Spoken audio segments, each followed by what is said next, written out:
Okay, folks, this is episode 28, I believe. I may have the numbers wrong. I can't remember anymore. But of Going South, I'm excited today to talk to Dr. Kris Macomber. She got her PhD at UNC and NC State, North Carolina State. I'm sorry. Well, that's a Sorry. faux North Carolina State in sociology. She is a professor at Meredith College currently.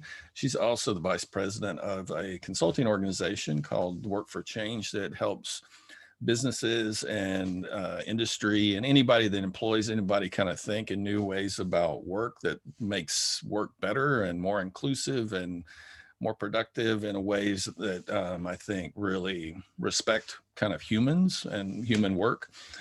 She specializes in kind of critical studies, particularly around men's violence, gender, race, and equality. One of the many things that we have in common is her interest in visual sociology. And she also has kind of begun a lot of work around kind of digital documentation and storytelling. So, Kris, thanks for chatting with me today. Yeah, sure. Thanks for having me on. I asked you to come on, and we were kind of contemplating topics, but we kind of agreed on rape culture. And I think what might be a good kind of launching point is that I think it's a conversation, number one, that the right has now kind of attacked in many ways, but it's one that's been limited to college campuses, I think. I could be wrong about this, but most of the kind of critical discussion that I've seen has been around, campus climate and as well as kind of changing cultures. But I mean, could you just talk about what it would mean for the average person, what rape culture means? Sure. Well, and it's interesting that you say that about college campuses, because I would agree that that's kind of where the term is now, getting a lot of attention and dialogue and sort of been intellectualized. But its history actually comes from the 1970s, during the rape crisis movement, when women activists were sort of saying, rape is not a personal, private problem. This is like a broader public social issue. It's about patriarchy, it's about sexism, it's about men's power in the family. So it started there. It was actually introduced around like 1975, but, kind of stayed in this sort of like marginalized spaces of like women's activism and like grassroots work. And then around, I'd say like the early 2000s, college campuses, which have been sites of a lot more, I would say, radical resistance to these issues, right? They have created violence prevention programs and there's rape advocates on campus. So then it became more of a term that has been sort of, I would say, like circling around campuses. So for folks who aren't familiar with that term, in the most simplest way to define it, rape culture is the normalization of sexual violence in our culture, particularly men's sexual violence against women. And to say that something is cultural, like to say that we have a rape culture, means that sexual violence is condoned and reproduced in our social norms in a variety of cultural practices, which I would include language, like some of the, we can talk about that later, like examples of how our language reflects rape culture. But I would say like social norms, cultural practices, and even in our social systems, like the way we organize our institutions, the laws we pass, and the fact that marital rape laws, were not finalized until actually 1993 was the last year. North Carolina, the state that I call home, was the last state to actually write into law marital rape laws. So what that means is that a man was within his legal right to rape his wife. It was not considered rape because he had access to her. Yeah. So rape culture refers to this historical practice that men have sexual access to women's bodies. And we see that in a variety of ways, which is what makes it cultural, sort of like this wraparound. It's in our ideologies, it's in our language, it's in our laws, it's in our cultural practices, it's in the way we think about sex and power and gender. Yeah, I think you said a couple of things that are really important. I just want to come back to, if it's okay. It's interesting to me how really non-academics and social movements really challenged social norms, like the domestic violence movement kind of did. I think civil rights and a variety of other really, and then academics kind of get exposed to it. And I think we can be guilty of even colonizing it and taking it away from those movements. But I mean, it's fair to say, because one of the things I remember from those movements was just the expansion of what the definition of rape was and how important that was. Because as a kid, I think, you know, we visualize it as some man in the bushes that's going to sexually assault a woman, right? And the movement really kind of blew that up and really started taking it apart from a cultural. Is that fair? Yeah.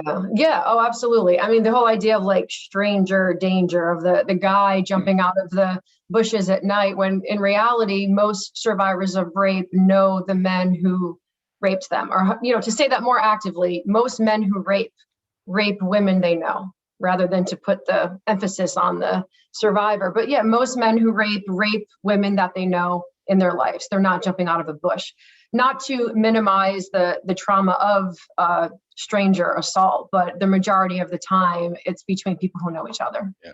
Well, can you just say why you did that linguistic thing you just did? Because again, I think people are going to watch this that aren't academics. Yeah. Right. What you did is really important, right? Right. So instead of saying like a woman was assaulted, and you know, this isn't my own original idea. This comes from a lot of the work of Jackson Katz, who says we need to speak in more active terms. Part of rape culture, right, is to see that it's sort of inevitable, it's omnipresent, it's the sort of natural order of things, which is why we say things like boys will be boys, or it's locker room talk, right? We have these linguistic maneuvering we do to justify, minimize, rationalize rape culture. And because of that, we say things like a woman was assaulted, a woman was raped at a party. So we focus on the survivor rather than the more active, who's actually doing the assaulting. Right. And when people speak in that language, you're like, oh, that sounds kind of abrasive, like a man raped a woman at a party, or it sounds sort of anti-male. It's like, no, we're actually just calling it what it is. We're focusing on the violence. When you focus on the action of the violence, what we're doing is we're saying, maybe this isn't normalized. Maybe this shouldn't be normalized. Maybe this isn't, because what the thing about rape culture and sexual violence is it's simultaneously traumatic, horrific, and awful, and then simultaneously unremarkable, commonplace, and pervasive. How do those two coexist? They coexist by saying, well, it's a culture, and we say things like that, like, oh, she was assaulted at a party. She was there late. What was she doing there? Rather than focusing on what are the conditions under which men perpetrate violence. Yeah. So when we shift it, it's subtle, which is why I love talking about language. It's so we can change the way we talk right now, right? That's something like we can do that's simple, that's powerful, that shifts the way we think about the action. So, and then we can start saying, well, let's talk about the action of assault and rape rather than just the support services that a woman who was assaulted needs. Yeah. That's important too. Like we need advocacy and we need response services and we need crisis intervention. But before that happens, we also want to work to prevent it from happening in the first place. Well, I think I hope that sounded. Yeah. And I want to, if we can stay here for a second, yeah, it'd be good. Because we were talking about this a minute ago. I think the language we use also makes us feel differently. Like the men's violence work I used to do, men who had been court ordered to be there, usually for abusing their spouse or their children, there were language rules, right? So for example, they couldn't refer to their wife as their wife. They had to say partner, while at Men Stopping Violence was the organization, right? And the logic behind that was it feels very different to say partner than something possessive. It's like an ownership. Yeah, right. And you see, I saw this, you know, it was interesting teaching for 20 years and challenging men not to refer to the women. These are, you know, straight men that dated women, but they, you know, 20-something-year-old men would refer to 20-something-year-old women as girls. Right. And just again, linguistically say, no, they're not a girl, they're a woman, and Mhm. and talking with them about, does it feel different to say you're dating a girl versus dating a woman? Yeah. And all those men would always say it feels different, which Yeah. changes kind of the nature of It the does. relationship in a way. I mean, is that fair? Oh, and it does. I mean, the whole idea of that we infantilize women. We're much more comfortable infantilizing women, turning them into girls, like turning them into these like youthful beings, right? So think about the popularity of like the Halloween costume, the sexy schoolgirl, right? Just for like, let this play out for a minute, right? You're 20 and there's this like, classic schoolgirl sexy Right. costume. There is no equivalent. There is no sexy schoolboy. There is no 20-year-old guy who's going to dress like he's 7, and that is going to resonate as attractive in our culture. Yeah. So what the infantilization does of a grown woman who is infantilized, she's reduced to a child, which is somehow sexy, tells us about power, about gender, right? The fact that that is considered a sexy, you know, I think is just like staggering. And when students have that moment, right, when we teach about that, because again, that's seen as like this inevitable thing, like, oh yeah, a grown woman with pigtails and a little schoolgirl outfit, maybe she has a lollipop. That's a part of rape culture, is that we're going to reduce a woman to, right? And it just doesn't. Like, you can flip it and say, we don't have that. There is no sexy schoolboy. And when I say that, students chuckle. They go, oh, that would be funny. It's like, yeah, well, why? Yeah. Why is it considered attractive for a woman to look like a child? Why is that sexy? What is sort of erotic about that? Yeah. Well, I think that's where I was going to go next. What does it reveal about men's sexuality that would be erotic, right? That Yep. folks would. I'm just thinking of Britney Spears as a Yeah, that's one given of the the, kind of the yeah, documentary that's out on her, right? yeah. I That haven't seen it yet, but I've heard really good things about it. It's yeah. definitely on my list. But it does, and again, we don't have outside of college campuses, and they're not really even always on college campuses, public spaces for men to talk with one another about what does it mean that we are aroused by seeing grown women present as little girls. I mean, it borders on pedophilia in a way if we get serious Absolutely. about it, Yeah. you know. Well, and there's like a symbolic power, there's a physical power, there's an ideological power when you are an adult and she is a child, right? We don't call grown men boys, and there's like racial overtones too, right? Like it would be patronizing. And it was a way that white people patronize and infantilize Black people and Black men, calling them boy. That's like a similar, not to put it in there's different connotations, but the infantilization of an adult to reduce them to a child takes away their power physically, takes away their power psychologically, emotionally, spiritually even. So I think that it's, and that's something that we see, that image, that representation of a woman as a child visually, which is important, right? Seeing her childlike, but then also the language of calling grown women girls. And I've had this blog in my head, I've wrote like half of it about that. Like, why are we so afraid of that term? Women. And we refer to grown women in their 50s and 60s and, as girls. And we don't think that that's problematic. Yeah. Well, I think, I also just how not only is it disempowering, right, but it's just this act of power that I'm going to name you, right? Mm-hmm. That I'm going to name somebody else, even if that's not kind of how they want to be identified. Mm-hmm. The thing and I didn't have this language, but I remember years and years and years ago, just having conversations with students about what does it mean that generally in the life of a child, male or female, another adult pulls them aside and basically tells them that the world is dangerous. And not only that, that some of your relatives might be dangerous, your Uncle Jack, especially if he has a few drinks. Like there's this, what does it say about us that we don't do anything about a world where children, or we accept as normal that our children might be victimized sexually by other adults. And again, I think you said this earlier, right, that we're not outraged by that. And it seems to me we're not outraged because we have internalized that it's just normal for men to victimize people. Mhm. I mean, Right.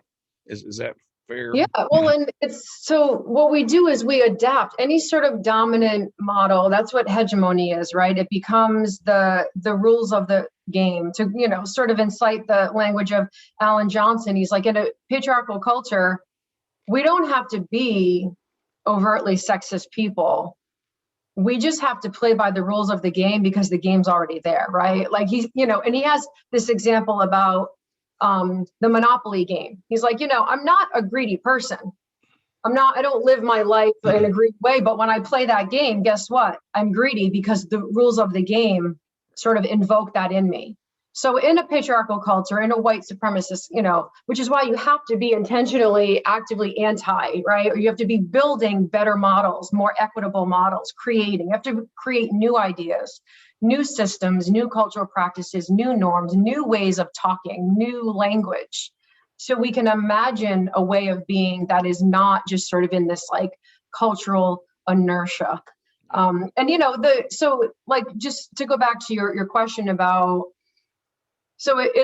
we have the sort of perpetration of violence, which is a very real reality, but we also have like the sort of constant, ever-present threat of it, right? Which also is a part of rape culture. All the things that particularly women and girls are told to do to prevent the, maybe sexual assault, right? So it's like the actual violence, but then also the threat of violence, which is kind of always there as well, which is all those things that women and girls do every day, right, to prevent it, like carrying a whistle, looking for blue lights if we're talking about campus, don't go alone. I mean, we could make a laundry list of things, right? And you've seen this done too with like, well, can we talk about those? Because again, I think some folks might hear this have not, again, that have normalized, well, I've never thought about why I carry mace or why I park here or why I don't go sure, here.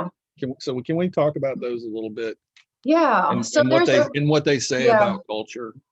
Right. So it sort of will, when there's a really popular, for people who do anti-violence education work and sexual assault work, there's an activity where they'll have, a group of students and they'll say, okay, what are all the things women and girls do every day? And, we should also talk about later, like the fact that non-binary folks, queer identified folks also experience high rates of sexual violence. So I'm not meaning to talk about it in a sort of like binary way, but we do see there is a very specific gendered pattern where men tend to perpetrate most victims of men's violence are other men, but when women are victims of violence, it's almost always at the hands of men. There's all of these things women and girls do every day to prevent their own, sexual victimization, like don't go alone at night, don't drink alone, don't stay together, don't go running after it gets dark out, carry pepper spray or know where you're walking, don't walk in a parking deck by yourself. Be on the cell phone. Be on a phone, but there's mixed reviews about whether that's actually making you look like you're distracted and not paying attention. Walk with confidence. My grandmother used to say, well, if you're driving alone in the car, put a baseball cap in the back seat facing so it looks like there's a man sitting in the car with you. What other things? Oh, there's so many things what not to do. And when you ask boys and men, what are the things? So, you like make that list on the board. What are all the things that you've been taught as a girl growing up? And, girls don't hesitate. It just comes out like all those things that I just listed. And when you ask boys and men the same question, like, what are some things you do to prevent sexual assault or to keep yourself safe? And there's like an awkward silence. Yeah. Or maybe there'll be a nervous laugh or a chuckle when someone will say, don't go to prison, right? And then there's like the idea of prison rape, right? Which is a way to also minimize the trauma of that. So it just really exposes the different social spaces we live in our culture. And that's rape culture, that we take all that for granted, that's just expected. Yeah. And routine, that's routinized. That's not considered like, we're not conscious of it. It's always running in the back of our minds of like what to do, what not to do, where to go, who to go there with, what time is it? I really want to go for a run, but it's getting late. Should I not go? You know, those sort of like psychological things that you have to constantly navigate. That's rape culture. Yeah. When I think again, like the women in my life who haven't gone to college have never had the opportunity to have these kinds of conversations, right? As well as kind of unpack how all that gets internalized, that this is just the way the world is. And not only that, if I break one of these rules that I have to live by that men don't, and something happens to me, it's my own fault. Yeah. Yeah. I mean, One of the most, I was going to say one of the most sort of ways that rape culture is held in place, right, is the whole victim blaming, right? So if I do go for that run, something happens to me, why did I go for a run at night? Right. And like we tend to, and rape is the only crime that we put as much responsibility on the victim to prevent their own crime. Yeah. Like other victims of crime, we see, you know, there's like, you know, there's been a lot of research done, like what is the sort of like true victim of rape? That someone can't be too self-confident because then people won't believe that she was raped, or that a man would rape her. But she can't be so sort of like pitiful that people don't feel sympathy for her. So there's also all these ideas about, you know, what a true rape victim is. Yeah. When it even gets more complicated, right? If you invite somebody into your physical space late at night, like as if, I mean, this gets us into kind of the issue of consent, right? And do humans have the right to change their mind, even if they've started engaging in some kind of sexual activity? Right. Yeah, which has been reflected in a lot of our laws, right? North Carolina in 2020, we finally just passed the consent loophole, which there was a loophole in the way that the rape laws had been written, that if somebody had given consent and then changed their mind, so somebody is consensually engaging in sexual behavior, and then he starts to pull her hair out, which actually is what happened. That happened where a woman said, we were, you know, having sex and it was consensual, and then he started to hurt me and I wanted it to stop, and he didn't. And then the way that the law was written is if you give verbal consent, you can then not take it away. Wow. Which is awful, right? Because then saying like, you can, like, once the actual interaction changes and becomes not welcomed and not consensual because you then gave consent in the beginning, that's it. So that has finally been changed here last year. But yeah, I mean, that's a part of it too, is that law exists. Like that's not taken for granted. Like why is it written that way, right? It's written to sort of tip in the favor of someone who commits that act. Yeah. If you're a guy, at least I speak for this guy, when I think about when all this started, like in terms of thinking about things and how normal it is. I remember seeing my first sexual assault when I was on the school bus, and I was in, I don't know, 6th grade, 7th grade, maybe middle school or before. But basically there was a young woman and she was being assaulted, I mean, grabbed, right? And we had a female bus driver. And it's interesting, I was like 12 or 11, and I knew in my core it was wrong, but we had a female bus driver that just kind of ignored it, right? And this young girl had to get on the school bus every day, right? And she would sit in places, I mean, strategically. But I bring that up because one of the things that we mentioned kind of before we started recording, I think I yearn for the day where we as men start telling the truth about things, like, because I think we're carrying around our own silence in this stuff. We have women and queer folks and other people we love in our life who've been victimized. I've got family members when we've had these conversations. I remember having a conversation with a dear family member because she was asking me what I taught, and I was teaching a course on kind of masculinity. We were talking about rape, and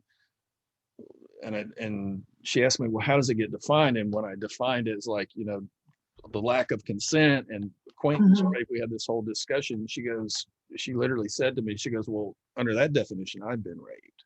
Like she had never conceptualized that she had been violated because it didn't meet this outdated 1970s version or definition of rape. So I don't know where I'm going with this. I guess it goes back to something I said to you earlier, that even with liberal men, I think conservative men are going to argue, look, we're just naturally sexually aggressive. Men are naturally violent. It's in our DNA. This is right. This is who we are. It goes back to evolution. And I think there's ample evidence every day that that's horseshit.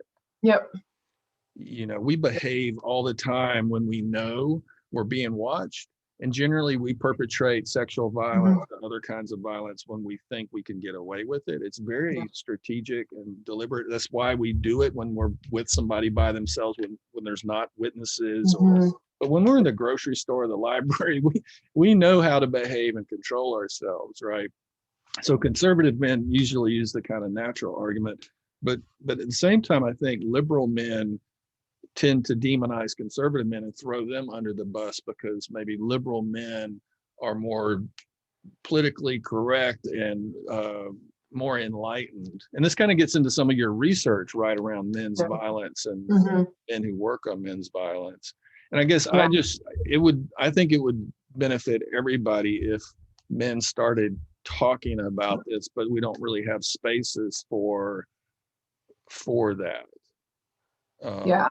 And I don't know where I'm going with this, but it just made me. Yeah, I mean, absolutely. I think, the whole idea about that masculinity, right? That traditional masculinity is constructed, is associated with sexual conquest, and which is why we have the sexual double standard. So when women are sexually free and have multiple sexual partners, right, there's backlash. They get branded words like whores and sluts. And, you could fill a board with all of those nasty words that we call women who get like penalized for that kind of behavior.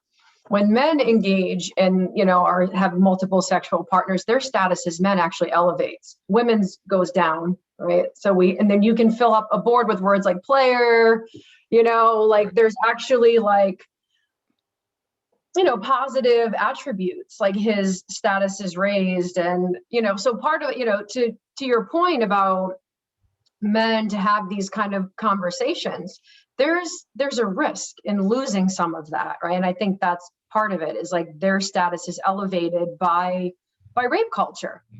Absolutely, because they get to have, sexual conquest of women. Having multiple sexual partners is a way for them to show that they're a real man, right? And I say that in quotes, right? Because I think that that's a problematic term. Whereas women, like, we don't have to really do much to show that we're women. So people all the time talk about, like masculinity is so problematic for, there's fallout for women. I wouldn't trade that in. Like, I would not want to have to deal with that in a million years, that I have to constantly prove that I'm like woman enough, right? That at any moment I could be like outed and be like, oh, you did something, and you're not a real guy, or you're pussy whipped, or whatever term we throw at men. Yeah. Well, that's the whole kind of men guys stuff, right? That that definitely is out there, that part of passing as a legitimate man, there's certain things you got to do and say, right? And if you don't perform them, if you act too much like a woman, I mean, this gets into just misogyny too, right? Like that. The violence against men who don't perform masculinity the appropriate way is really still a reflection about misogyny.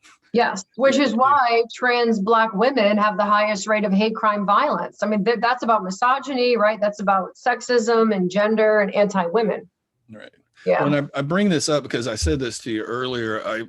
I found it fascinating how kind of liberal men jumped on beating up Donald Trump, not to use violent language, right? But, when he was caught talking about sexually assaulting somebody prior to being nominated for the, Republican ticket. Yeah. And the men, I mean, we don't ever say this, but like,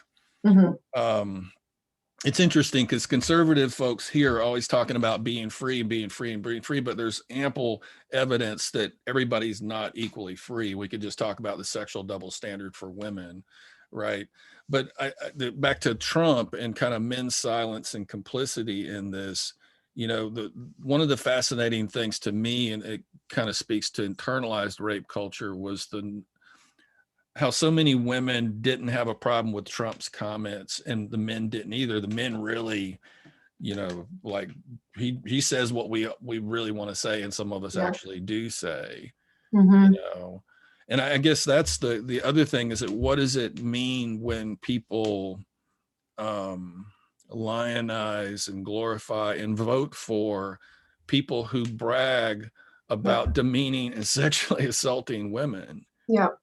Like, well, that's only out of a rape culture that actually happens. If we lived in a culture that found his behavior abhorrent and unacceptable, or just unacceptable, not tolerable, unacceptable, then somebody would not be, you know, people wouldn't be quick to sort of minimize it and then elect him into office and say, we want him to represent who we are as a country, as like the highest office possible.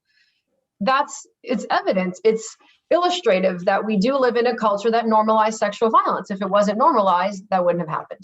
Well, and it kind of goes back to our conversation off camera for me, is in our society, it seems to me that a lot of us don't have a sense of self-worth, right? It's determined by a variety of other things. How many people I can sleep with. It's determined by how much wealth I can accumulate. It's how young, how beautiful, right? All these externals, right? Because it does seem to me that the normal human reaction, right, to somebody bragging about sexually assaulting people in my class, right, that could have been me, the normal response, the human response to that violation of my humanity should be rage, not adoration. Right. You know what I mean? Yes, absolutely. Right. Well, and I think that brings up an interesting conversation about what is an appropriate set of emotions to have about certain things in society, right? About certain acts of injustice, and who's allowed to have those kinds of emotions.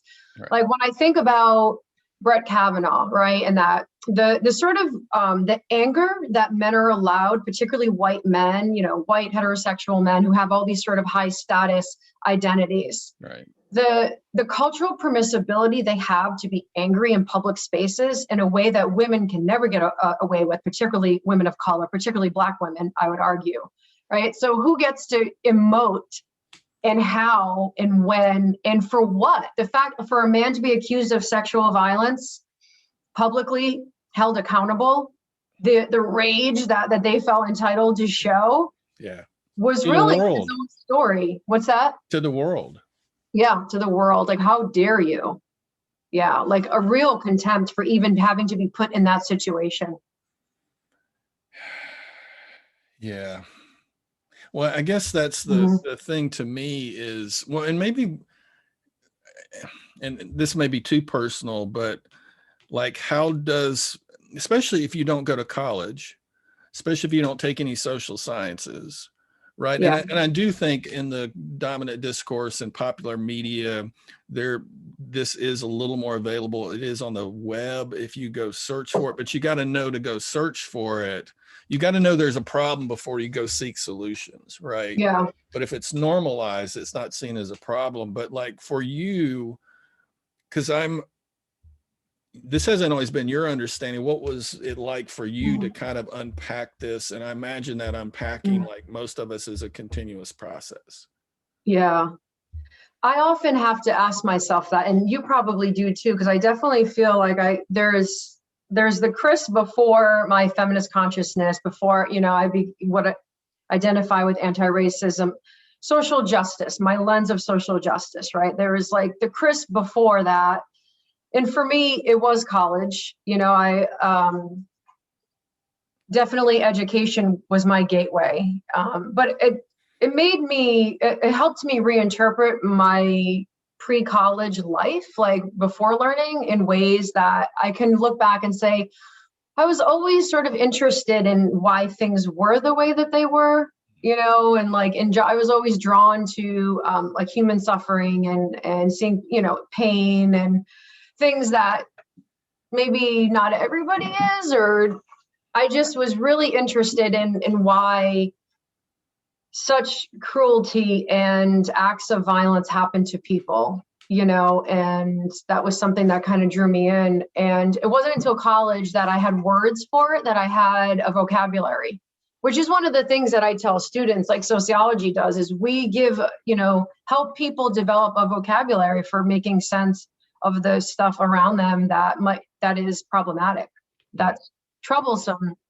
So I don't know if I answered your question about how do we get this sort of stuff to people who aren't in college classes, maybe. Well, that, and the thing I'm interested in understanding is what somebody's process is, specifically when they have radical shifts of consciousness and understanding, right? Yeah. That fascinates me, right? Because our consciousness is a byproduct of our culture. And then what are the things that transcend our culture, right? Like, and at the same time, I think I said this to Derek Jensen, I think a lot, like, and you just said this, I think a lot of kids have an acute sense of justice and contradictions, right? That we're told these lies by our parents and our families and our teachers and our churches at times about freedom, and everybody's free to do and be, and Jesus loves all the little children of all colors.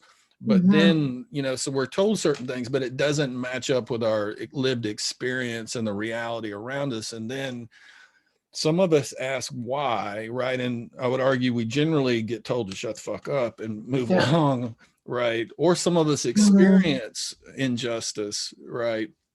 And then develop, because of experience with other families or whatever, have a frame of reference to compare it with. But yeah, I'm fascinated by how some folks, and I hate this phrase, right? Because there's a problem with woke culture, but there is this kind of, we're asleep in our culture. We're not taught to question our culture, right? Most people in their culture assume their culture is the norm, the way it's always been, right? But then there are people that are able to kind of step back from it and ask those critical questions. So, and I guess, were there any big paradigm shifts, or do you remember any professors or teachers that said or did something, or a book that you read that really flipped the script? Yeah. Helen Metterer was my sociology professor, and Donna Bickford, I credit changing the entire trajectory of my life. I remember sitting in college, I was a theater major for a couple of years and really loved that. And then I was like a bunch of majors for a long time, psych for like a 5-minute period. And then I was looking at philosophy and creative writing and all of these, I was interested, there's a sort of common thread there, of course, right? People, humanity, social life, etc. And then I took a sociology class of the urging of one of my childhood friends, and still to this day, best friends. Danielle said to me, "You're in psych, but you should take a sociology class. Like, sociology is kind of like psych, but it's like the big picture. And it's all the questions you're always asking, like, why is society this way? Like it's the how and why." So I took a sociology class upon her urging, and it just totally blew my mind. So my professors would ask those questions, would frame things in ways. And then once I took sociology and, learning, one of the issues that hooked me was work family, the whole like traditional division of labor inside of the home, which was the sort of model that I grew up in. And I started thinking about that, kicking that around my head, like, oh yeah, like both of my parents work outside the home, but my mom does more of, the domestic unpaid labor, but my dad does stuff too as well. Like, I started thinking about how sociology helped me make sense of my life. And then thinking about the sort of, I grew up in a town that's, at the time, hyper segregated, like really white community, lived in an all white life, like all white schools and neighborhoods, and knew that the area that I lived in was like a good good, safe area. And that there were, you know, when we went into Providence, certain areas of Providence were the, you know, housing projects where almost exclusively Black families lived. And I remember distinctly driving through to get to like downtown as a kid and looking out the window and seeing Black children play in the projects and wondering, like, why do I live there and why do they live here? Because this doesn't seem like a really nice place to live. You know, like having that, like, why? You know, so, and then when college just kind of gave me an analytic and an intellectual framework. And then once I started taking sociology classes and learning about like gender issues and race issues and inequality, then I was somehow ended up taking women's and gender studies classes.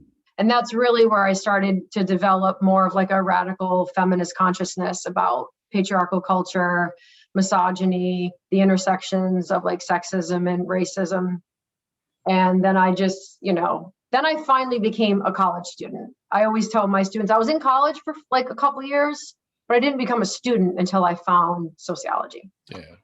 Well, it sounds like we had a common experience because to me, it gave me tools to make sense of the world with, right? Like that I remember, for example, you know, both my parents worked in a carpet factory here, and they worked their asses off, you know, 40 hours a week each. You know, I saw them go to work, but I also knew we didn't live in the right part of town.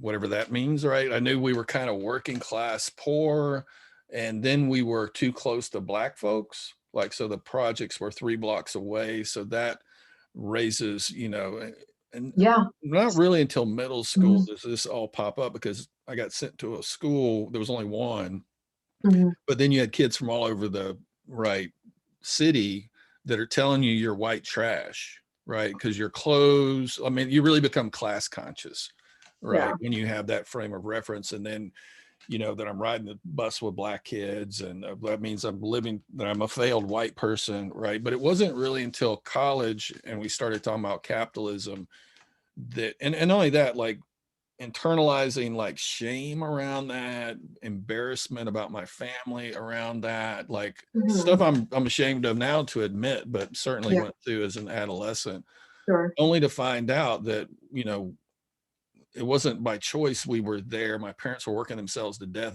but they weren't getting anywhere compared to other people because they worked in a factory that didn't want to pay people, that didn't have unions, you know, in a state that doesn't really give a shit about workers to a large degree.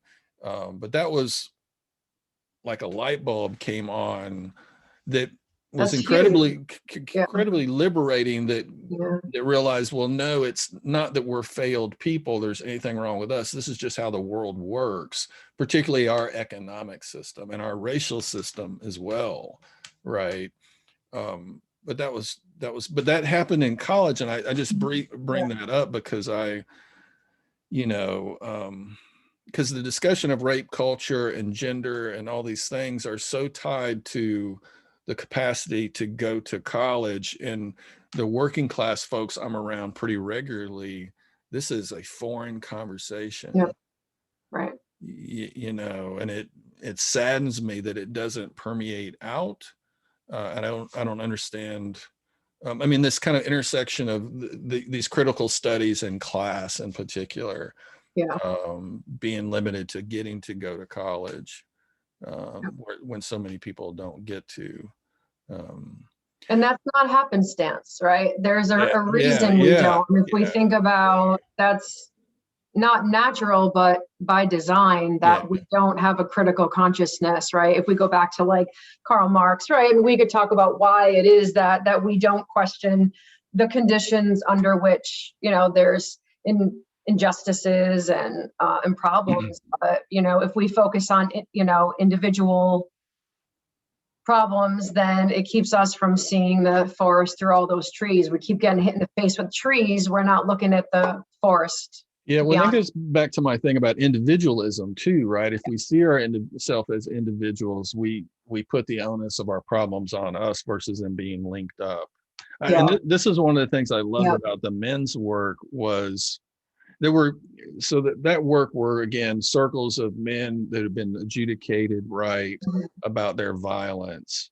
And it was interesting because at some point they had to bring two people into the circle and basically confess about their violent behavior. And those two men who were friends, their closest friends, Mhm. were charged with holding them accountable outside of that circle about, right? Mhm. And invariably the two men, Mhm. there were two types of men that would show up. There were men that would Mhm. say, holy cow, I need to be here, because what y'all are talking about, whether, and it wasn't always about physical abuse, it was about controlling behaviors, it was about manipulation, psychological abuse, Yep. emotional abuse, right? Just controlling, kind of power and control Yeah. stuff, right? Yeah. Right. So there were this one group of men that would always recognize, oh, this is a cultural problem. I'm a man in this culture. I could Mhm. really benefit from being here. And then was the other guy that was like, it's really good that y'all are doing this. That was like, I Yeah. have nothing to do with this. Yeah. That's interesting how that plays out. Well, and there's a vulnerability in there, right? Part of the whole masculinity thing, and I would say patriarchal culture is getting to kind of put this veneer up, right? And kind of getting to construct this identity and not really being vulnerable. That's part of it is being open, going inward, looking at your emotions, being, I think, self-reflective, being able to take the role of the other is also tied to masculinity. Like men are less likely to take the role of the other. So Well, and it yeah. goes back to my earlier point we were talking about is, I would argue Mhm. masculinity is not being human, because you can't ask for help, you can't admit you don't know, you can't admit you were wrong. Like, there is this, I think it's one of the things that keeps us silent about how we've participated in harm, because we just thought that's what you did, Yeah. right? Oh, I think it's definitely anti-human. I mean, if you have to cut yourself off from your own feelings, if you're told that you shouldn't cry, it's not okay to cry. What is more anti-human than being told you shouldn't feel the feelings that you have? Yeah. I mean, I absolutely agree that and I think a lot of we talked about this earlier too, like a lot of the dominant systems and cultural practices are not pro-human. Capitalism is not pro-human, and you're right, like children have a sense of that injustice, but then I would say by middle school, even fifth grade, it starts getting squeezed out, taught out, because it's about the conversations we're not having. It's not only like the conversations they do have about, business and money and, capital, but it's what it's the intellectual and it's what we're not imagining, right? It's the absence of other ways of living. It's not just what we do here and how we do talk, but it's what we're not saying and questions that we're not asking. Well, it's interesting because it seems to me that we lose our identity as kids about middle school, and then the pressure to conform, right, is so great that Yeah, right. we become, misogynistic, racist, like these things that Mhm. as a kid I don't remember feeling, but I Yeah. was really trying to. I mean, it's a terrible thing to say, but I just watched this really bad movie on North Carolina, actually. It's called The Best of Enemies. Mhm. And one of there's a person who's in the Klan, and one of the things that the guy, it's based on a true story. Oh yeah, I know yeah. Yeah, Yep. I have big issues with the film, but one of the things that the white male in real life said about being in the Klan was it was the first time he didn't feel alone. Mm, And I was thinking, geez, where do we even begin wow. with that Yeah. Yeah. conversation? That he literally cried when he was initiated into the Ku Klux Klan as a white Because he felt a sense of community that he had never felt man, that he before. had a brotherhood, that he had people that he didn't have to carry the load by himself. Like, I mean, and that goes with a lot of groups, right? They're yeah, offering people a collective identity. They're offering them a sense of community, of family. They're offering them that, in the absence of those, if you don't have those supports in your life, that's attractive. yeah. I get that. Like, that's definitely something that is appealing. Yeah. Can I be critical of Joe Biden for just a second? Yeah, Because I of feel course. like, folks have focused on Donald Trump, but I haven't heard kind of on MSNBC and some of the more liberal media outlets any discussion. I think number one, he was charged with sexual assault by Tara Reid Mhm. early on, and I feel like Yep. that got swept under the rug because Yep. people wanted him to be the nominee, right? But he was Yeah. also heavily involved in the Anita Hill hearings, Yeah. right? Which Oh were yeah, I've horrendous. seen those tapes. Yeah. Did he Yep. ever issue a public apology He or did. Right before he decided to, like, right when he decided to run, yeah, there was like a public moment that he had that said that he regretted his behavior. participation in it? Yeah. When he's Yeah. also Yep. kind of invaded people's space by being a little too touchy. Handsy, which Yeah. is the thing that men tend to be handsy more than women. We don't tend to put our hands on people like that. Yeah, that happens a lot. Yeah. There was something Yeah. in your, well, and I know we're going late, but can I ask you about one more thing and then Yeah. I'm fine on time. Okay. Yeah, I'm good. I'm good. Could you talk about D.A.R.V.O? Oh yeah. This is really important, and the reason I bring Yeah. it up is I had never heard that word until I listened to the talk Yeah. y'all did, and Yeah. I see it not just with men around misogyny and rape culture, but I'm experiencing it with conservatives when we challenge them here. Mm-hmm. There's an Yeah. it's an interesting phenomenon. I was hoping you would Yeah. talk about it a little bit. Do you want to say what D.A.R.V.O is, or do you want No, me I to would let rather you, because I Okay, literally yeah. I watched your talk again about an hour ago Yeah. and just jotted it Okay. down. Yeah. Just to get your head. Yeah. Well, Matt Azell, who is a friend of mine and my colleague in that talk, yeah, and D.A.R.V.O refers to this, like, the response we often have to when people come forward with claims of sexual violence. D.A.R.V.O refers to, like, deny, attack, reverse, victim, and offender. So basically it's a way to kind of, so Trump came out, what had happened is, after the whole grab him by the pussy and all the backlash, and during that time, the Me Too movement had already been gaining this, like, visibility and this momentum. And Donald Trump came out and said, it's a real scary time to be a man in America. It's scary for men now because of the Me Too movement. And of course, people like Jeffrey Epstein, right, who is like a Running buddy. his friends, yeah, and seeing these, for the first time, there was a cultural reckoning, at least in these moments, like Matt Lauer, right? Like these men, Bill Cosby, these men who had been held accountable, Weinstein, right? Yeah, right. All these, and finally, these men of influence and power who had, like, achieved these, like, successful roles and status and money and influence were being brought down because of the sexual assault charges against them and allegations. And Donald Trump came forward and was sort of siding with the side of these men, who basically was pointing to the fact that we're in a different era and it's a scary time to be a man in America, and that D.A.R.V.O is this sort of, like, patterned response where the sexual assault claims are denied, like it didn't happen, right? And then the sort of, like, attacking the people who are making those claims. They're awful people. They're nasty, which Donald Trump often refers to women in general as nasty. Yeah. So if you, like, demonize the messenger, then you don't need to take the message seriously, right? If you're saying somebody is awful, then who cares what they say, because they're just an awful person. Right.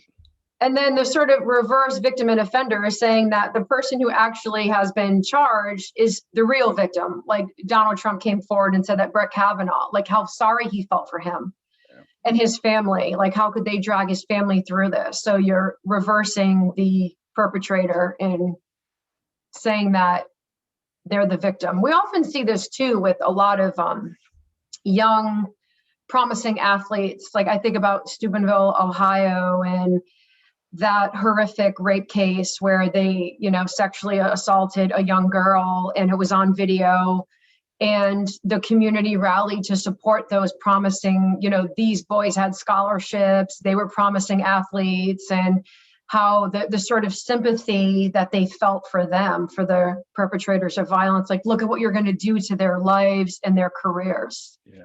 So that's what that, Well, that, and I think that the fact that they videotaped it, right, speaks volumes to the normative nature of rape culture. Yeah. Yeah, I mean, that video is it's really hard to sit through that, and they're joking. They're like middle, high school kids, and he actually says, one of the young kids who's watching the video, and he says, like, quote, he's like, "Oh, she's so raped right now," and he laughs. Yeah. So yeah, that's one of, if that's not one of the most sort of obvious signs of rape culture, right? Yeah. That a man can rape, or multiple boys raped her, and then it was made to be like funny. Yeah. Mm-hmm. Me Too. I mean, I guess, did Me Too get pushed out of the news cycle just because of the election, you think? It hasn't really been in terms of high visibility. I don't know if that's why, because of I would think that. You mean like Biden, like, didn't want the attention of the Me Too? Well, no, would have been interested in it not being a part of his narrative. Right. Well, what we call news works today is fascinating and short-lived, right? Our attention span is so very, very short. One of the things that fascinated me was there was somebody in the movement that supposedly made a false accusation, and that blew up. Yeah. It amazes me that patriarchy is so powerful that if there's any question about one accusation, it discredits everybody. Does that make sense? And I remember something like that happening, and then we just got enthralled with Donald Trump and the election. But I don't know if that's actually what happened or not. Well, I think the Donald Trump bait worked. I think that the media participated in that dramatically, and just in terms of, like, not really telling good news stories. Like, Donald Trump is what people wanted to see on the news, and that's what the news covered. They weren't doing, I mean, I haven't seen any good news stories about counter movements. So I think it's a sort of depressing state of the news, for sure, because there's so much money to be made. It's not just news, it's money, right? It's a business. I mean, you talked about that on your show too, how it's not just the news. It's not, it's a business. Yeah, we're addicted to outrage. Did you ever teach at any campuses that gave students these? What is that? This is a coaster this is VSU back when I was there. You could go to the health center and get a coaster. There's a coaster in here, and these are the yellow is the instructions. Does it pick up a roofie? Yeah, to see if you could test your drink on the coaster to see if you'd been roofied. I'll do you one better. You can there's nail polish that is made. It was made actually by students locally, that whoever wears nail polish, you can stick your fingers into your drink to see if there's roofies in it. Wow. Similar to the coaster and the nail polish could be, Well, this kind of takes us full circle, right? Because the onus is on the victim to not be, have a crime committed against them. It's not on the perpetrator of the crime. Yeah, I'm gonna stick my hand in my drink to make sure that you're not drugging me. Yeah. Yeah, right. And that's what happens. That's why it's cultural, because we have all of those things that we tell people to do to prevent it from happening, rather than actually preventing it from happening. Yeah. Is there anything we haven't talked about that you wanted to talk about? Gosh, there's always things, but next time. There's always more. Thank you, though, for having me on the show. Well, thank you. And I guess that I would like to know more about how this gets out into the public discourse, and I don't have any ideas about that. Is something that the reason I got into sociology is what I say. I mean, it sounds kind of cliche to say this out loud, but to be a sociologist for the people, and to me that means I think sociology and critical studies has a lot to offer and it shouldn't. And I think it's the fault of academics. I think we've done it to ourselves. I do too. We've stayed on campuses because then we get on the track of like publish, and the career focus takes over. Yeah. But I've always wanted to be a sociologist for the people. Before college, actually, I wanted to have my own magazine. It was going to be all about like social issues, and it was, I know, a little fun fact. And it was going to be, and anyway, I was always interested in taking like these sort of ideas and making them mainstream and bringing them into the conversation, which is why I enjoy talking to the media. I do like doing, like if they need someone to talk about like a current issue, I like bringing that framework to public conversation, but we don't do it enough. It does get, intellectualized, and we write about it in journals and books that only other academics read. Yeah, Which is why your podcast is good too. Yeah, well, I also just think maybe that's kind of your video making, your. That is how I do feel like, yes, taking that, like you said, creating things, and that's being able, I'm just fascinated by everyday people. Like, I don't give a shit about celebrities. I don't care about like all the stuff that's the glitz, and I'm really captivated and drawn into just everyday people who get up and try to do something meaningful.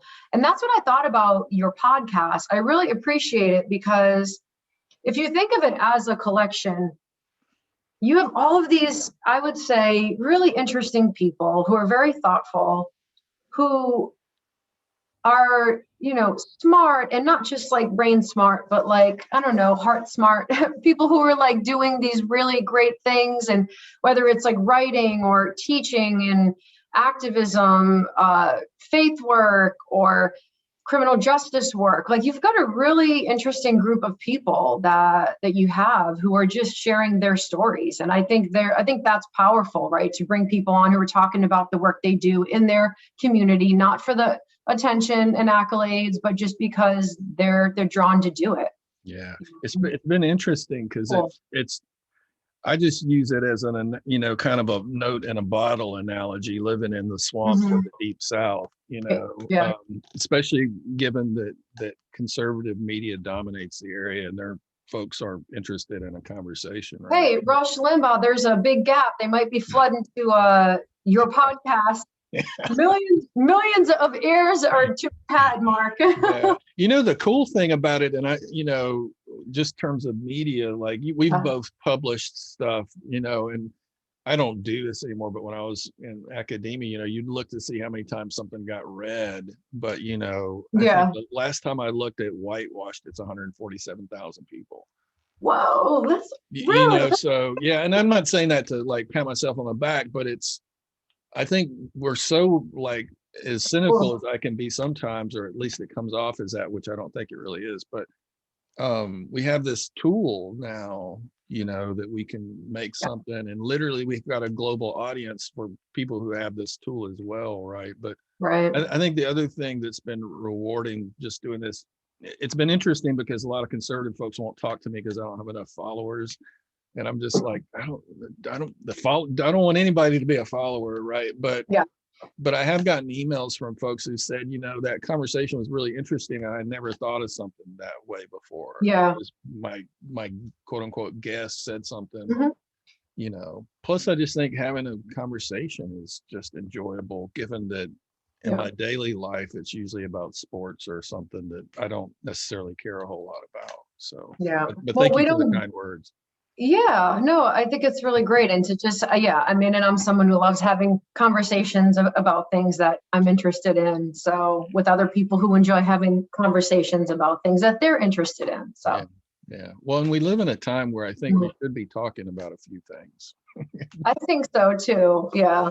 So, I think, especially even at the local level, again, I'm interested in what kind of world we want. Mm-hmm. What kind of world do we want to live in and occupy? Well, I think conversation and storytelling is, and the fact that you're creating these sort of records of conversations is a way to do storytelling. Like, years from now, there's this record of the kinds of conversations that are timely right now in 20 and then 2021. you know, and to create that, which is what I think is so fascinating about storytelling. Like, I just think that it's powerful. And I always tell people stories stick. Yeah. I know when I teach in the classroom, when I tell a student a story, I could give them all these stats, like rape, you know, 1 out of 3 people, like 1 out of 3 women will experience a sexual assault. When I go and I tell them a story, like there's this one time when I was leaving a store and these 2 guys followed me out to my car and they were trying to get me to go somewhere. And this actually happened. As soon as I start telling a story, their antennas are like this. Yeah. Their antennas are up and they're like sitting up in a way. So I think, you know, storytelling and having conversations, I think fall in that. It's just talking to each other. It's huge. Yeah. When we were talking about what it means to be a human before we started recording. I think one of the Just things like is talk. Yeah. we're storytelling animals. Yep. And who And that controls? Yeah. Who that has controls? the test of time. When the Apple Watch is replaced with, oh, I don't know, like a chip that you can tap on the side of your head, we will still tell stories. Yeah. Yeah. Mhm. And it seems to me a lot of the power struggles in the world is who controls the story. Who controls, right? Who gets to tell it? Who gets to write the story? Yeah. You know, there's so many like metaphors to run with that. Like, because I always encourage Yeah. people not to live a story somebody else wrote, to write your own story. Yep. You know, but Yep. who knows? Well, Kris, thank you so Yeah. much. Thanks, Mark. I'm It gonna was turn fun. this. I'm gonna turn this off. We can hang out in just a second. I got you. Yeah. Thank you.